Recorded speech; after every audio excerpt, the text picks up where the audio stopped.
Well, as per your schedules, you'll see that this first panel is on the theme of getting started, appropriately enough, the first of them. And we have here, first of all, to my left, Susan Cook, Director of Programming of the Catalog Raisonné Scholars Association in the States, and Susan has joined us from New York. And she's also, with her scholarly hat on, different scholarly hat on, an Associate Director of the Catalog Raisonné of David Smith Sculptures. Next is Sarah Whitfield, very well known, I'm sure, to many of you here, as the co-author of the René Magritte Catalogue Raisonné and also the editor of the William Scott Catalogue. She has other projects too numerous to mention in a very brief resume. And then here we have Dr. Lee Beard, who is editing the Ben Nicholson Catalogue Raisonné. Now, what I thought we would do is just invite each of the three panelists to begin by just showing a few slides, very briefly, please, if you wouldn't mind, reminding us of the artist's work which they have catalogued and worked on. And then I'm going to be opening it up a bit by asking them some questions. So I thought we'd do this, if we do it sort of very crudely chronologically, is that okay? Mm-hmm. Start with Sarah and Magritte, and then move on to Ben Nicholson and then David Smith. So that's chronological order. So well, Sarah, the Catalogue Raisonné of René Magritte is probably the oldest one we're going to be talking about today, and it was done about 10, 12 years before David started work on the Rothko. And we started with absolutely no technology at all. I think there wasn't even a word processor in those days, so it was all done on index cards. And that took about 20 years. So, it was a very long, drawn-out project. The William Scott, that was published in 1993. And the William Scott was published in 2013, and that took 6 years. So a big difference there. But on both those catalogue raisonnés, I would say I was extremely lucky, because one subject that hasn't come up is funding. And the Magritte Catalogue Raisonné was funded by the Menil Foundation in Houston, very generously funded, which kept us going for all those years. And the William Scott was funded by the William Scott Estate, and again, very generously funded. By which I mean that there was, in both cases, there were actually no budgets, which seems quite extraordinary now, because I'm sure when people embark on a catalogue raisonné now, the first thing that is sorted out is the budget. But I remember asking the William Scott's sons what was the budget, and they just said, oh, well, there is the budget, whatever it takes. And that, of course, is the ideal way to start out on one of these projects which you don't really know when it's going to end. So another thing that wasn't touched on, I think, is that it did allow us, in both cases, to have a conservator on board. Because one of the most important things I find is when you're looking at a work of art, what are you actually looking at? How much of that has been restored, for instance? How much intervention has there been between the work being finished and the work you're looking at now? And I have no experience in conservation or restoration, so it was invaluable to have somebody with that expertise on it. So that's probably all you want me to say. Fantastic. That's a lovely introduction. Thank you. If we could go to Lee. There are some slides. Oh, we're using it. Yeah. I probably didn't go through my slides. Oh, yeah. There we go. Perfect. Okay, so I'm working on the Ben Nicholson Catalogue Raisonné, specifically a Catalogue Raisonné of his paintings and carved reliefs. Looser definition is that at the moment, we are excluding works on paper. For those of you that don't know, Ben Nicholson was a British-born painter, probably one of the leading modernist painters of the 20th century, both during his lifetime and also currently in market terms. He also had a postage stamp of one of his paintings, like Rothko, which I think is important. Born in 1894, he grew up in a painter's family. Both his parents were painters, William Nicholson and Mabel Pride. He had a brief spell at the Slade in 1910-11, but it was really in the 1920s that he got going as a modern painter when he married his first wife, Winifred, in 1920, and they painted alongside each other during the 1920s. Work on the left is from 25, as you can see, and he very much rejected the sophistication of his father's paintings and Edwardian sophistication in painting. What's nice about Ben Nicholson is his life fits nicely into periods from an art historical point of view. You have the 1920s, when he was with his first wife, Winifred. He was in Cumbria, also in Chelsea, and he was painting almost faux naive style of painting. Everything was reduced to very simple forms. There was a great emphasis on texture, the painterly qualities of the work. 1931, he meets Barbara Hepworth. They start a relationship. They marry later in the decade. And by the 30s, he's reduced his work to almost abstract forms. The still life motif, the landscape motif, and the abstract motif are key threads throughout his career. In the 1930s, he becomes a conduit between Paris and London. He's a key figure in the modern movement in London alongside the likes of Henry Moore, Barbara Hepworth, Paul Nash, Graham Sutherland. He's involved in many groups, including Unit 1, Circle, and also the 7 and 5 Society. In the 1940s, he moves to St Ives, or near St Ives with Barbara Hepworth and their children, and returns to a sort of more of a still life landscape element within his work, but taken on the simplified forms of the previous decade. So the 40s, St Ives, landscape, still lifes, still promoting abstract art very strongly from St Ives. Importantly, to point that out, he doesn't reject abstraction at all. And then in the 1950s, his career very much takes off. He wins numerous painting prizes, the Guggenheim International Painting Prize in '56, the Painting Prize for the Sao Paulo Biennale in 1957, also some large commissions for Time Life building in London and for the Festival of Britain. And he also represents Britain in the Venice Biennale in '54, and there's an growing confidence in his paintings at this point. 1960s, he moves to Switzerland, and he returns to the carved abstract reliefs, but with a stronger emphasis on landscape qualities. There's a greater texture, a reworking of the surfaces than perhaps in the 1930s white abstract reliefs. That's really an overview, but going back to this point of actually he's quite a nice artist to work in art historical terms, I think you can almost see sections within his career. The great thing about Ben Nicholson is that he was an artist that stayed with key themes. He was very persistent in what he was trying to achieve in his art, but you get these nice key areas that you can focus on when researching. I won't go into the practicalities of the catalogue resume, but I just want to give that over to you. That's very helpful. Yeah. Thank you, Lee. Susan, if you'd just like to tell us a little bit about David Smith.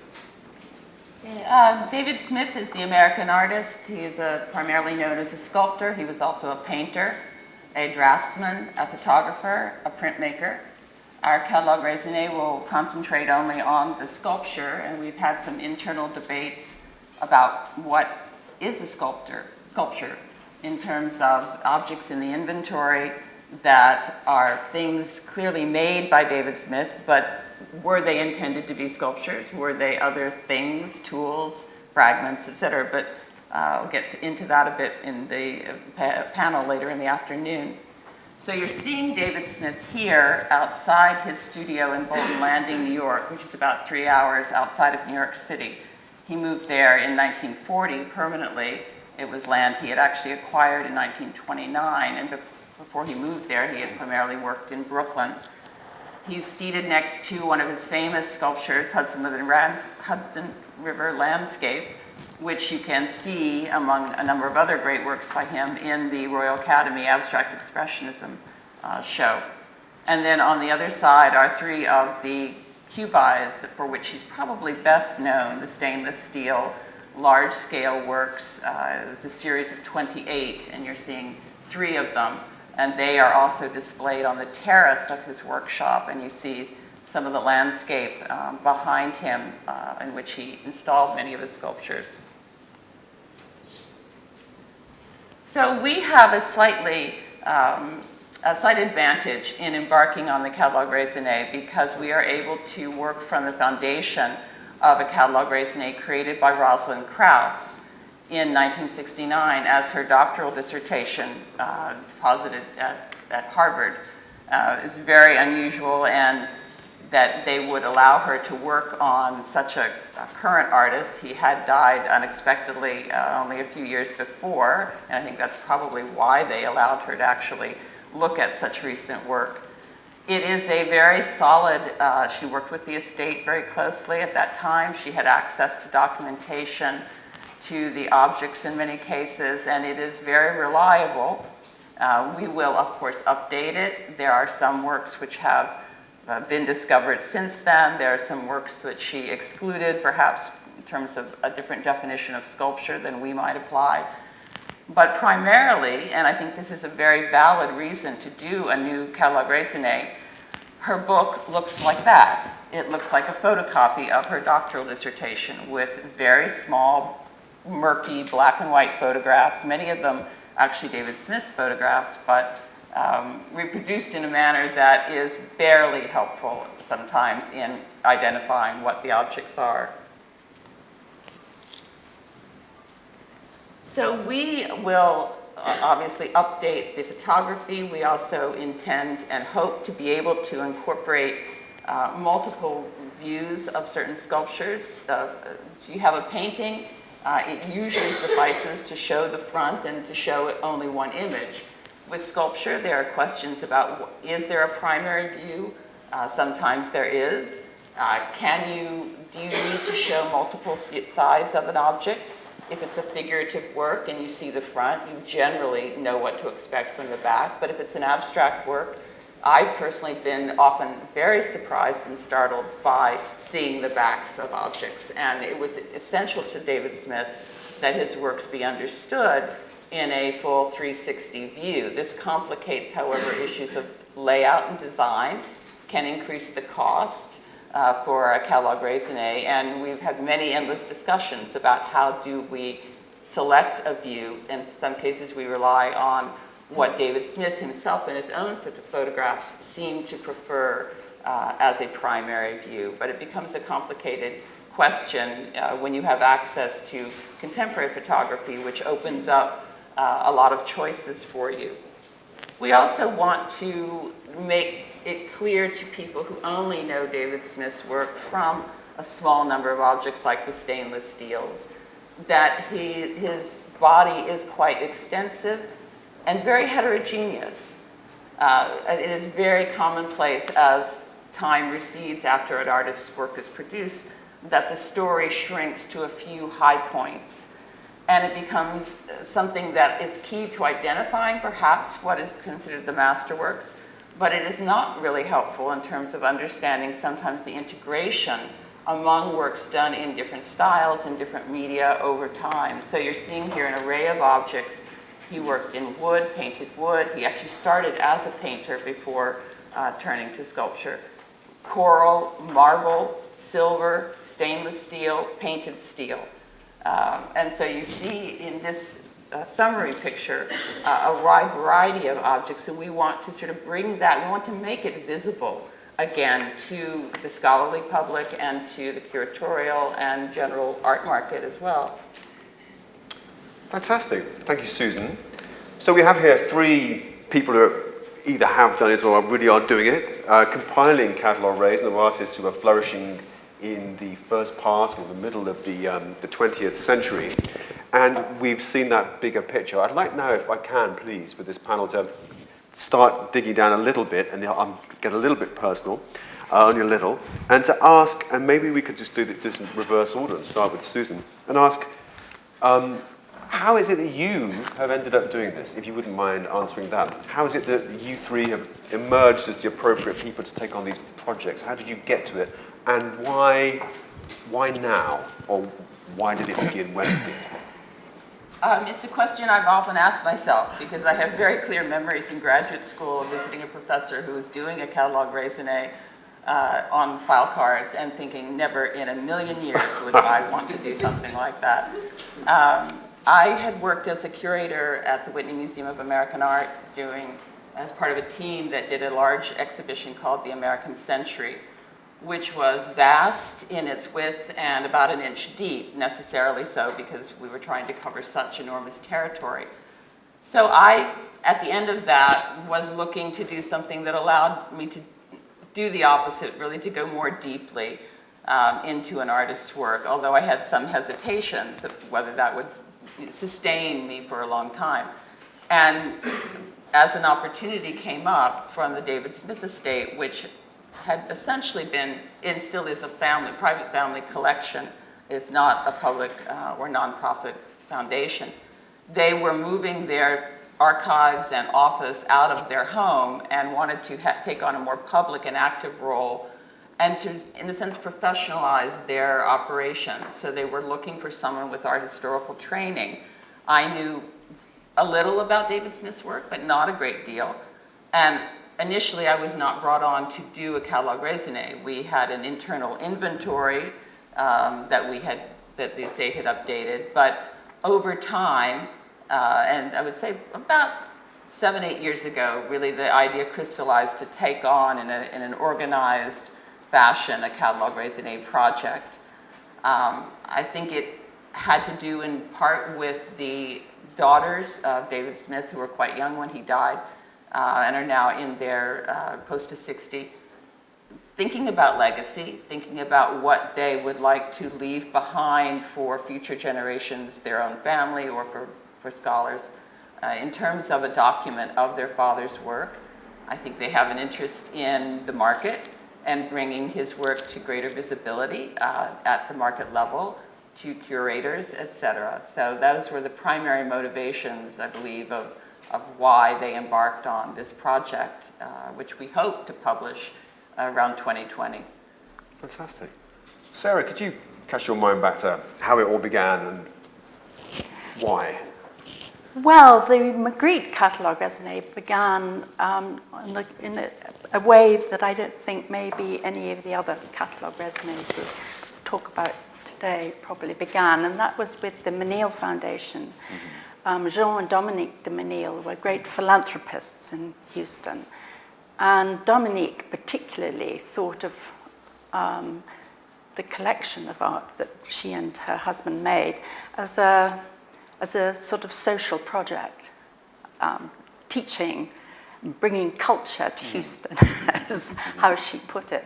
Remember, she and her husband were French, and they'd come over from Paris during the war, and they saw it as a real spiritual endeavor to bring art to Texas. It still is. And Work in progress. but having established that, they then went on, and teaching was very much at the sort of background of what they wanted to do. And so doing a catalogue raisonné of the main artists that they collected, which at that time were Max Ernst and Magritte. And in 1969, they came over to see an exhibition at the Tate of René Magritte, which was the first really large exhibition after he died. And they were so impressed with what David Sylvester had done with this exhibition that they there and then asked him to do a catalogue raisonné. So that's how that began. And what is unusual about that is that it did not involve, there was no estate, there was no family, that it was a completely philanthropic, if you like, gesture. And it was that philanthropy that took us through all those years. They were very, very patient. William Scott was very different. I was asked to do that simply because I had the experience of doing the Magritte catalogue raisonné. Okay. You were a trusted, proven Well, yes, that's what... project leader. Well, and so it proved that's all the light of day. Fantastic. So that's how I got on to that one. Thank you. And Lee, how did it start for you? Well, I think mine was quite an unusual route in one sense. I very much came to it from an academic point of view. My PhD was on Ben Nicholson and the Courtauld. And when I was at the Courtauld as a British Academy Fellow, I organised a conference on Ben Nicholson's work. And it was from the publicity of that that conference that I was contacted by an individual who was very interested in the work of Ben Nicholson, an individual who was also involved in publishing, and as a publisher had previously published an important monograph on the artist's work. From that, had always felt that it would be good to take the research that they carried out, particularly the image research for that book further, and maybe the catalogue raisonné was the next step. Mm-hmm. So I was contacted by that person and asked whether I would be interested in writing the catalogue raisonné. At the time, rather naively, but also full of joy, I thought, oh, what a great opportunity. You know, I've been working on Ben Nicholson for, at that time, I think it was 9 years, and it'd be a great thing to do. So we got together, and it's fair to say we were both quite naive. I think he didn't realise that perhaps, or didn't recognise the huge gap between an artist's monograph and a catalogue raisonné and the requirements, the different requirements of those two forms of publishing. I knew what a catalogue raisonné was, and I'd looked at many, but I didn't really understand the full scope of what a catalogue raisonné required. So we very much started the project, I would say from a very low point of understanding of a catalogue raisonné, and learnt very quickly. What we did decide at the start was to create quite firm parameters of what we were going to cover. We were going to cover the whole of the artist's career, but specifically the two mediums of the paintings and the card reliefs. We weren't going to cover the works on paper. Mm-hmm. And I think that was important at the time to decide at the start what the criteria was, what the limitations should be. And I'm very glad of that now, looking back. If we'd started with the works on paper as well, I think it would have just been completely overwhelming for us. And we wouldn't have moved on as far as we have done. Okay, thank you. Now, Susan's talked a little bit about where the documentation was that you inherited. When you began David Smith, you had no less a figure than Rosalind Krause's PhD, and that in itself is perhaps a subject for debate later on. Do tutors still supervise PhDs which are catalogue raisonnés? There certainly used to be many of those. Can I ask a sort of double question of whoever would like to start, which is perhaps Susan, seeing as you've half answered it already, which is, what did you inherit other than a decision that you were going to go ahead and, in the couple of cases, the offer of, or indeed the reality of some funding? And when you said to yourself, or someone said to you, we're going to do a catalogue raisonné, what did that look like in your mind's eye? Was there already a kind of archetype that you thought, I don't know, say the Picasso catalogue raisonné, for instance, that you had in your mind as a kind of, that's what one looks like, I'll do one like that, but with a different name on the cover? Miss Susan, do you have archetypes in mind? I don't think I did when I was first beginning. I mean, I thought of it as a gigantic list that had embedded in it other lists, a list of ownership, of exhibitions, of bibliography, and all of these sort of facts about works of art, the size, the medium, the date, the inscriptions. And I don't think I had anything like the understanding that I've come to feel is very important about the way in which those lists, which tend to be printed in a fashion that sort of silos them. In fact, they're all interrelated. In terms of the exhibition history, you learn about the nature of the objects changes over time, ownership.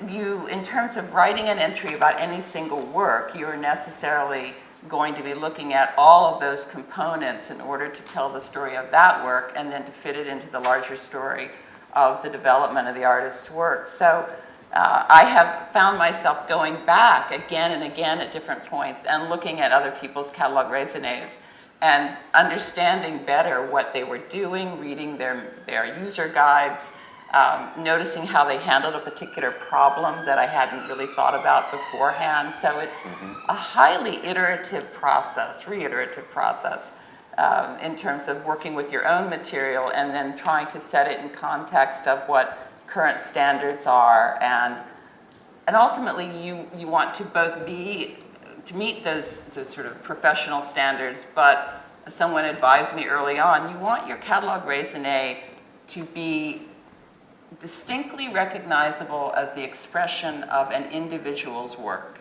And that comes through not only, obviously, in the objects that you are cataloging, but in something that you can convey, sometimes very subliminally, about how they're presented, the types of issues that you remark on, if there are remarks, the types of essays, what they focus on, even the layout, the design, the typeface, can all convey something of the personality of that particular artist.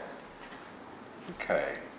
And Sarah, I mean, what did you inherit in the case of Magritte and Scott? And again, can I ask the same question? I mean, did you quite early on have a sense of the thing we will produce will look like this? No, absolutely not. I think one thing that hasn't been mentioned is that the basis of all catalogue raisonnés, I think, is that the person who's doing it should see the actual works themselves. Mm-hmm. Now, this, I think, has been taken for granted because certainly Susan and Lee started much later than I did, and nowadays that would be taken for granted. But back in 1978, or even before that, it was not taken for granted. And one of David Sylvester's sort of innovations, really, was to do a catalogue raisonné in which every single work, as far as was possible, was examined by one of us, well, either by David or myself, as it turned out. And that is a huge, huge project. But it's absolutely essential, in my view, that that's your starting line. And why is it essential? Well, how can you do it from photographs? You can't. You have to see the work itself. Because as David said, the most important thing about a work is almost the back of the work, as far as the history is concerned. And speaking of which, some of the museums in this country are unbelievably unhelpful in that regard. If you go, as I did, to various... The back's not on offer. Which will remain anonymous, and asked to see the backs of the paintings in their collection, they say, oh, it's far too time-consuming to take the backing off. Yeah.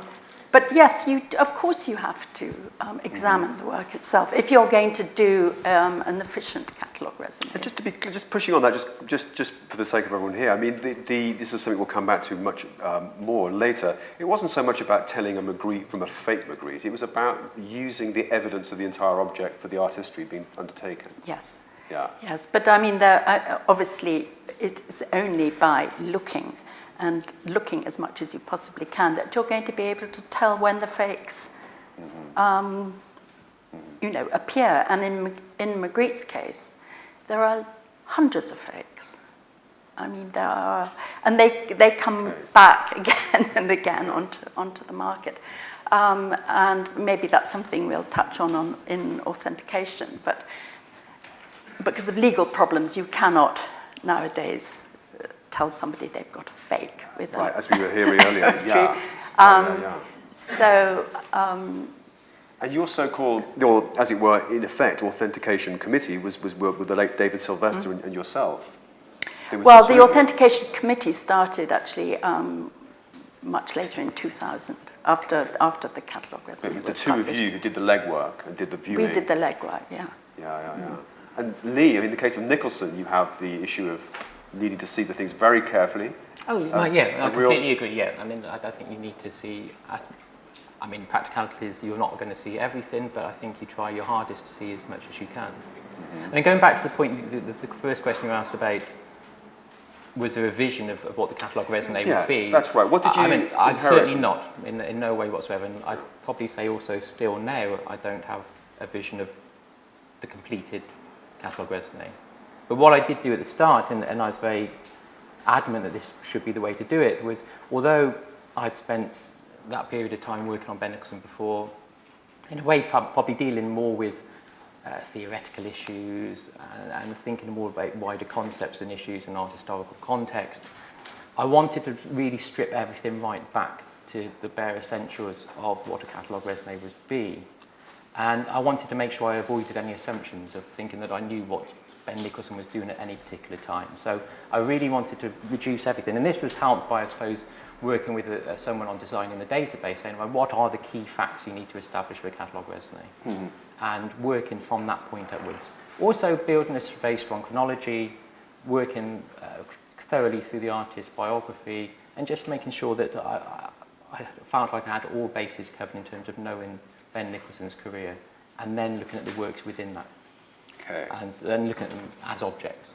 I mean, I think that biography plays a huge part in creating a catalogue raisonné. And one of the things I think we were sort of most concerned with the Magritte was that the life and how it dovetailed with the work, or how the work dovetailed with the life, was absolutely essential to have that very transparent and very clear. And in Magritte's case, it was extremely important. And it sort of, David Anfam was talking about that, you know, there's the factual catalogue raisonné and there's the more emotionally involved catalogue raisonné. And I like to think that the Magritte, and indeed the Scott, which was modelled on the Magritte, falls somewhere in between that. Because the life, as it is told, is reflected in the work. And you can't have, I think, a completely factual catalogue raisonné without sort of all the ramifications of a life being reflected in it. And But I think you need to work from the factual first. I mean, that's the privilege of a catalogue raisonné, is that you have access to such a wide spread of the works that from that you can then evolve ideas and theories. Well, they run in tandem, don't they, I think? Yes, but I just think you need to be careful that you don't put the ideas first.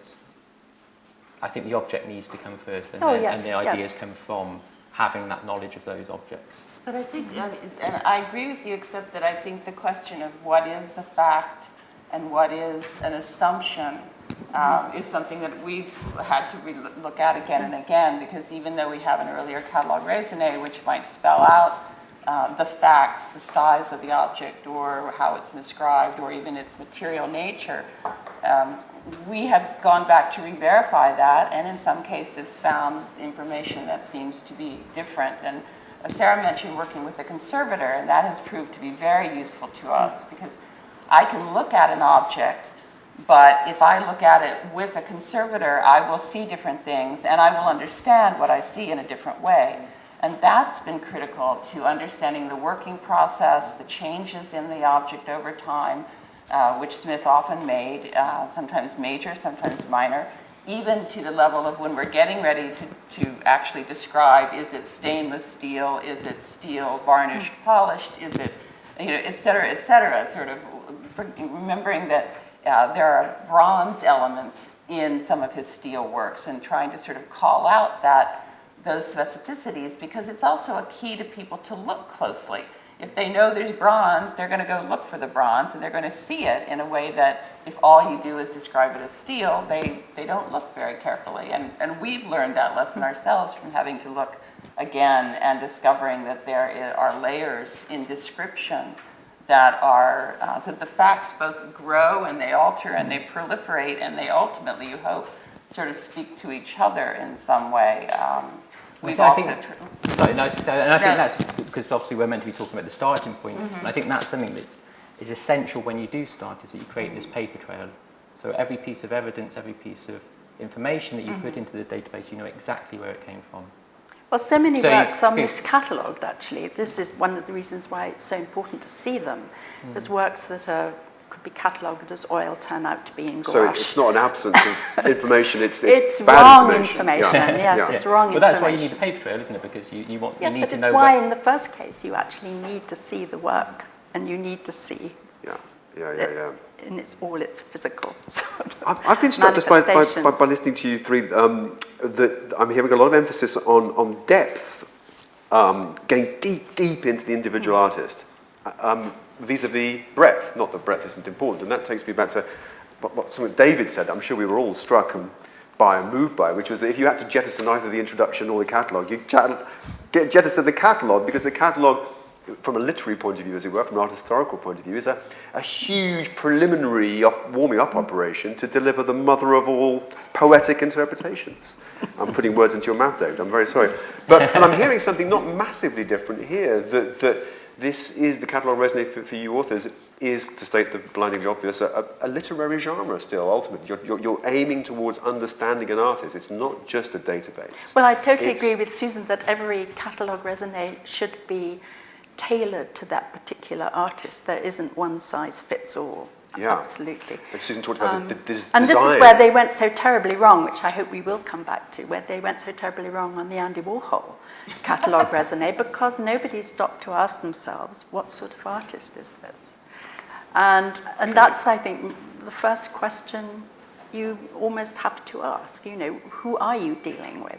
So if we say that the catalogue raisonné is just is a kind of aristocratic version of art historical literature, which just is long distilled, long fermented until eventually this beautiful text and understanding arrives, should we expect the long-term impact of the catalogue raisonné to be something similar to another art historical book? So that's my question to you, perhaps the last one before we open up for questions, would be, did you, when you began, or do you now have any clear sense of what the impact of your work will be? Why are you doing it?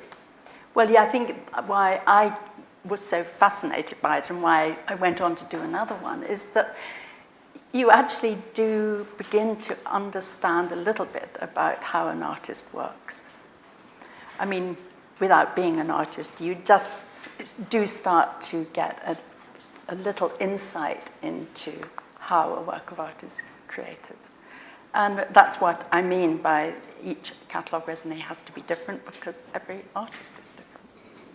So again, you're talking very beautifully poetically there. It's the thrill which academics long for, of that sudden fast forwarding to be nearer the artist, and you suddenly feel you're next to him or her, and you're really well. I don't think you ever get quite that close, but nearer. You become completely obsessed Yeah. by their working methods, which obsessed in trying to understand. But you make the point of the project sound like the point of view of a novelist or something. You're exploring it for your own sake? It becomes like that, I think. I mean, I think you may start going into it like a dictionary, but I hope you come out of it like a massive novel. Which is not at odds with at all, but is different to the goals of your funders, in the case of the Menil, who you described as having a philanthropic, outward-facing ambition. Well, they certainly did, yes. And yes, I mean, they wanted a new type of catalogue raisonné, which is what David gave them, actually. They wanted the whole subject of the catalogue raisonné to be rethought from the beginning. Okay. It was very ambitious in that sense, because, it does, before that, the catalogue raisonnés really were just lists, inventories, and they wanted it to be something much more serious than that, and much deeper than that. Susan? I'd like to make a case for the catalogue raisonné being useful. We all know that it's very useful to curators, to the market, a valuable resource to go and look up an individual object. And obviously, in the case of David Smith, we want to, by showing the great breadth and the diversity of his work, also help people to understand sometimes what connects works that seem quite disparate to them. But having come from an art history background primarily, I think there is an enormous wealth of information that can set the artist's work in a cultural context. But if you're looking at exhibition histories, and you're noticing that his work is only shown in certain parts of the country, or certain works are shown again and again, or certain periods are favored, or that in the bibliography, the writing of the transmission of ideas, sometimes the transmission of errors throughout the literature, but an evolving attitude about what is called out in a review, how that changes over time. The history of ownership, again, becomes very critical part of understanding the art market over time. And I think it's something that catalogue raisonnés are not really used as well as they could be in the teaching of art history and in encouraging art historians who ultimately wish to talk about the most theoretical of topics, nonetheless to understand the kind of really broad historical cultural analysis that you can derive and that is actually embedded in the presentation of the standard components of a catalogue raisonné. Thank you. Lee, I mean, anything to say about impact or... Well, I agree. I mean, I think Susan said that I think a catalogue raisonné is almost two strands of use. One is the art market and one is art history or art theory. And I think the art market side is important, and particularly the aspect of making sure that the artist's reputation and legacy is kept tight, and those dubious works or fakes are removed from any history relating to the artist's career. But yeah, importantly for art history, I think it provides students and scholars with a tool that enables them to widen their theoretical understanding, or to reevaluate, or perhaps create additions to the history of that artist's work. Because of course, within art history, you're often very limited with the artworks you can see, particularly reproductions of artworks. An artist like Ben Nicholson, most people would know the works that are in the Tate collection, they'll know the works that are in the Arts Council, British Council collections. Those works that have been photographed, and as basic as that, a lot of works have never been photographed before, so no one's going to see them unless they see them in a private collection. Okay. So it enables a better understanding of the artist's work, and perhaps a re-evaluation of certain aspects of the artist's work. As James said, for the market, sometimes that's not a great thing, but from an art historical perspective, I think it's a key aspect of the catalogue resume. Thank you. When I began welcoming everyone today, I did say that we wanted to make this as interactive as possible. So now we do have a few minutes for questions from anybody to the panelists. It would be nice if we could begin at least with questions to the panelists. There will be time also for people to make points. We have one, James, right at the front. Do we have a method, which is to... People put their hands... Fantastic. That will work nicely. And you're going to... Thank you. So James has a question here. Thanks, Emma. Thank you. How much of a benefit or a handicap do you feel it is to sort of pre-know the artist before you start the project? I mean, Lee was saying he's had 9 years running before he started the project. Yeah. I knew nothing about either of the artists I worked on. Was that helpful or not? Enormously helpful, I think, yes. I think going in totally fresh, with no preconceptions, no ideas, and discovering as you go is certainly one way of doing it. And I found that a very exciting way to do it. But I think you're I knew both enough Susan to and know Lee were that different. it was going to be worth doing. I mean, I knew enough for me personally, and in terms of a project that I thought was important. But I did not know a great deal about the details of David Smith, and so I was learning on the job, which means that, as I said before, I had to go back over material again and again, depending on how I was starting to understand it and what questions I was asking of it. So I think that I think you can come in with a great deal of knowledge. You can come in with very little knowledge. You need to, at all points, step back from your process, at least periodically, and try to articulate what it is you are actually doing, and to sometimes set out internal guidelines so that you can verify and vet your information over time in a way that tries to avoid some of the sort of, we all form preconceptions about artists and their works, and we should be very, very careful to remind ourselves that most of those times those preconceptions are prejudices, or they are a kind of Rorschach test that tells you more about yourself than about the object. And so there's a kind of backwards and forwards in the process of immersion, and then stepping back to try to see it from a more dispassionate point of view that I think is very critical. The interesting thing about the Magritte, from exactly what you say, was that even Magritte himself said, and made a point of saying, that he was not a painter. And his friends who wrote about him at the beginning, very distinguished writers, all jumped on this bandwagon. They wanted him to be seen as a painter of images, a painter of philosophical ideas, and they did not want him, and he did not want himself to be seen as a painter. Now, when you actually get involved in looking at Magritte's paintings, he's a wonderful painter. He's an absolutely wonderful, masterly painter who really understands paint and painterly techniques.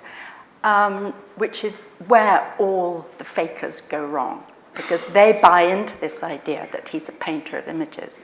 And unless you really looked at Magritte, you'll see what a meticulous and really very, very fine practitioner he is.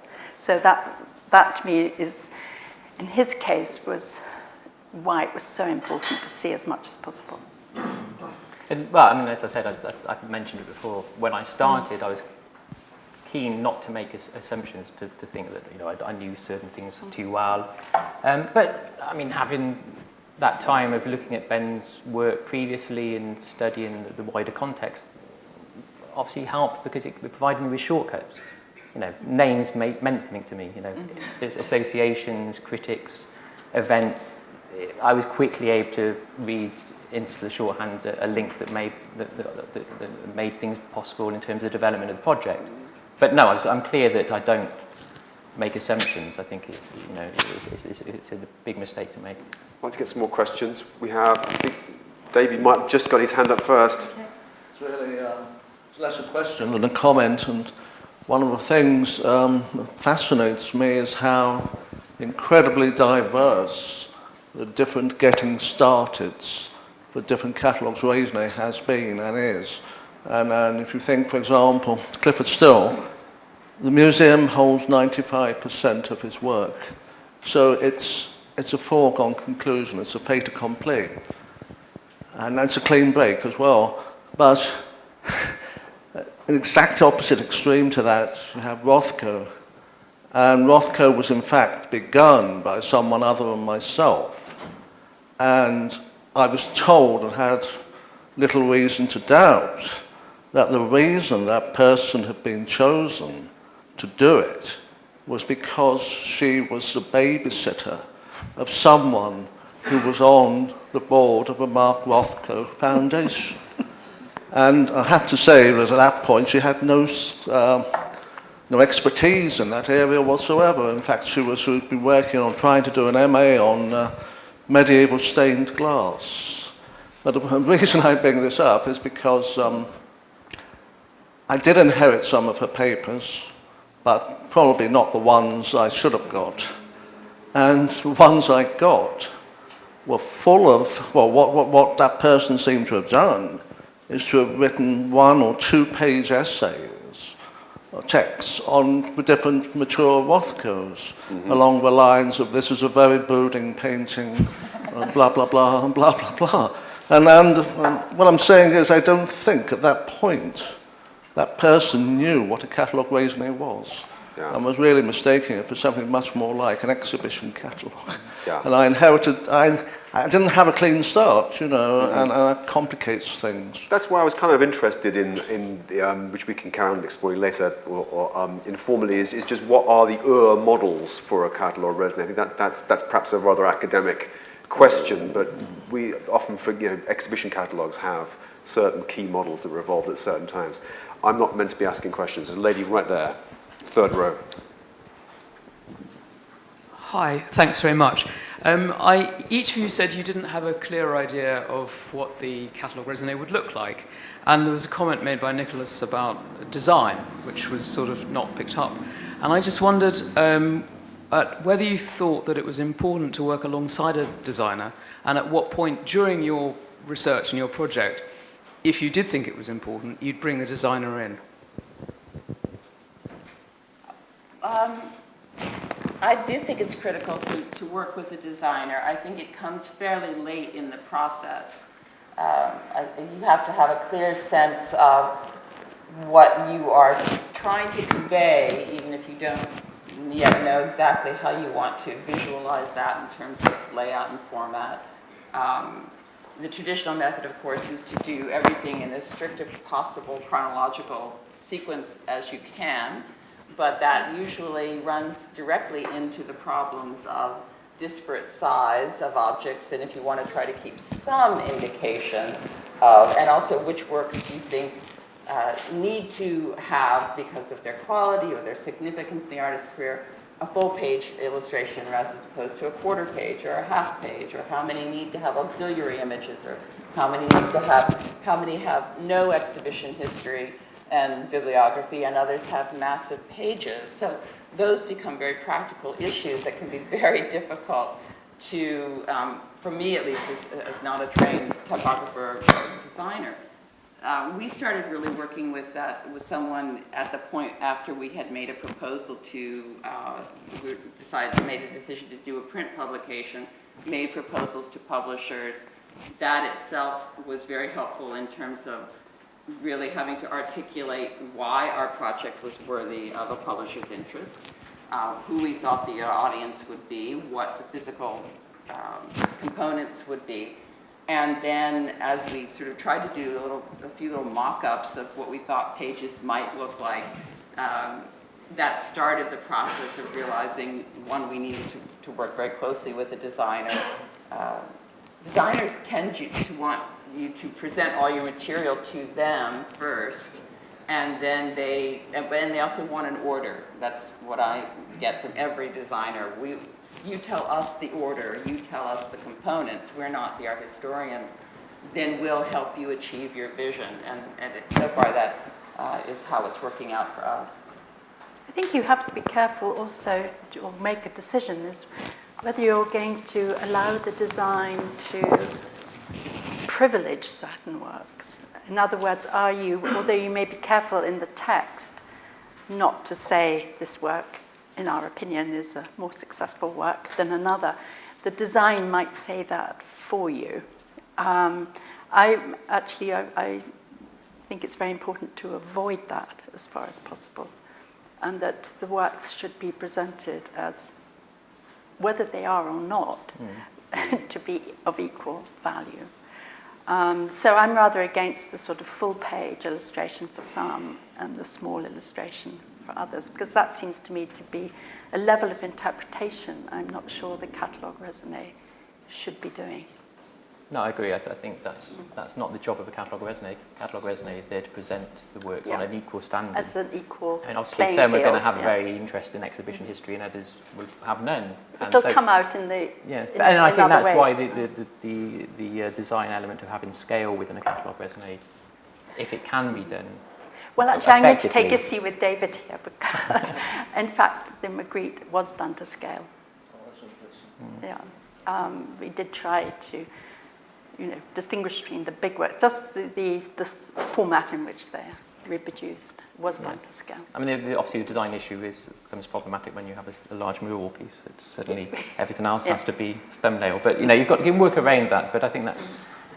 But in terms of when you start working with a designer, I mean, personally with the Ben Nicholson catalogue raisonné, we're not at the stage yet. The decisions have not been made whether it's going to be on an online, digital catalogue raisonné, if there'll be a hard copy or both. So we're some sort of distance away from that. And I think that also applies to the publisher.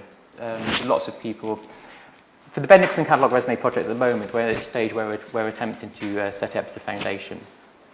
So it's a standalone project rather than two people working on the project.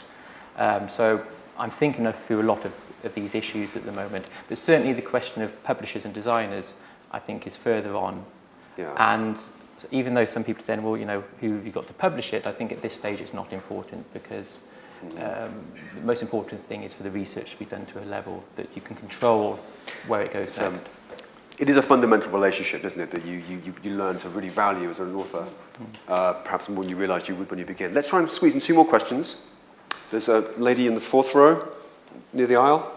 I think she was just beat you to the pistol. Hi, sorry, it's kind of just again picking up what Lee's just said and also going back to your question about how you visualised your catalogue raisonné before you started. And I wondered whether you all thought of it as a physical publication, bearing in mind things like showing objects from multiple angles or thinking about conservation, thinking about the iterative process of research and reattribution or change it to scholarship, and whether you think that is the best way of presenting that information or whether a kind of combination of physical digital publication would be. Can I rule that out on the grounds that we're having an entire chunk of the afternoon about exactly that? Do you mind? No, not at all. Because can we have any questions that respond? Lady on the aisle there. Thank you. Sorry, we'll absolutely come back to your question, but it's such a crucial one that we'd like to knock it about thoroughly. Mine's a really easy one on getting started, particularly for Sarah. You explained that the funding and the thought came from, shall we call them a third-party family who had a vision about culture. Do they have to, in your view, have some sort of relationship with heirs or family of the artist? Or indeed, did they at the time? And does that matter when you're getting started? Well, it depends who's doing the funding. In the case of Magritte and the Menil Foundation, they ran into a really terrible problem right at the end, which was that they had very friendly relations, we did too, with the widow, Georgette Magritte. But nobody at the Menil Foundation had thought of asking her to waive the rights of reproduction. Can you imagine? I mean, 15 years of work and no light bulb went up.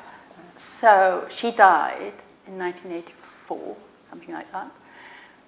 And the rights went to somebody completely outside, not a family member, nothing. Just, it's a whole other story. But it went to a completely third party who immediately turned around and demanded a vast sum of money for us to publish the catalogue raisonné. And for 2 years or even more, we seriously considered giving a typescript to the British Museum because of this really almost blackmail it was. In other words, when you start out, you have to be quite sure that you have permission of the person who has the rights to this.